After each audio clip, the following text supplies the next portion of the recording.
ఇష్టానుసారంగా phone tapping చేశారు.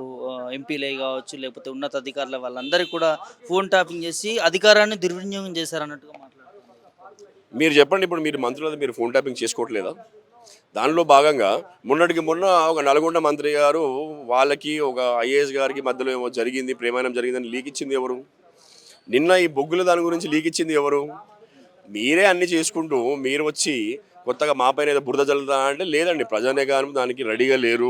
100% ప్రజానికానికి క్లియర్గా పాలేందో నీళ్ళేందో తెలుసు. మీరు ఎన్ని డైవర్షన్స్ చేస్తే మా ఉత్సాహాన్ని పెంచుతారు తప్ప మీరు తగ్గించలేరు. 100% మీ భాగోతం ఏదో బయట పెడతాము. 420 హామీలు నెరవేర్చాల్సిందే. మీరిచ్చిన హామీలు మీరు నెరవేర్చే వరకు ఎంబడబడతాము.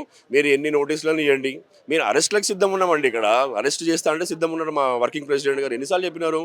మీరు నేను లై డిటెక్టర్ టెస్ట్లో కూర్చుందాం రండి అన్నారు కదా. డైరెక్ట్గా నీ పైన ఏసీబీ కేసు ఉంది, నా పైన ఏసీబీ కేసు ఉంది, కూర్చుందాము, పాలు నీళ్లు తేలిపోతాయి కదా అని చెప్పినారు. మాకు ఉత్సాహం పెంచుతున్నారు తప్ప వీళ్ళే మమ్మల్ని అణచివేయడానికి